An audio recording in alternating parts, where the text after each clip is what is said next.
So Russ, one of the biggest challenges for customers is as they're changing these environments, it's what happens to their applications. Applications used to be rather self-contained, even with the VM they might have moved some, but now we're talking about microservices architecture, multi-cloud environments, there's a lot going on there.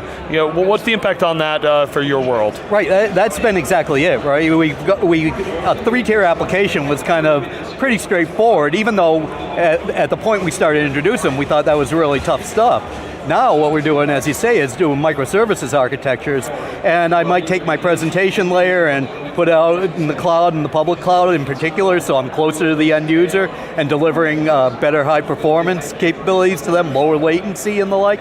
And then I take my application server, and then I split that up all over the place. And I might put some in public cloud, I might put some in private cloud, I maintain some of it in the legacy. So all that interconnection, all that interdependency is really, really hard to get your hands around. And that complexity, we looked at an ESG study that said 94% of 600 respondents said that the networks are as complex or more complex than they have been 2 years ago. Yeah, that's not surprising, unfortunately, right. to hear that, but when we talk to customers out there, it used to be, the network is something, you set it up, you turned all your knobs, and then said, don't breathe on this thing, because I've got it just where I want. Today it can't be like that. No. We know that it's very dynamic, it has to change.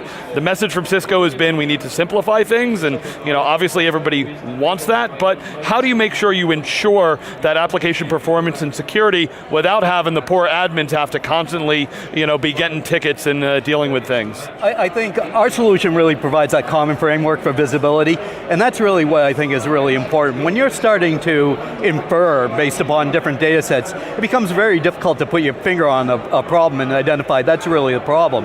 And IT, it's trying to blend the organization, looks at this concept of the versatilists and trying to make sure that people are more capable in addressing problems in kind of a multi-dimensional role that they have now. In particular, network and security, the organizations that are trying to come together, they rely on different data sets, and that's where it kind of falls apart. If you have a common data set, you're going to have a better perspective.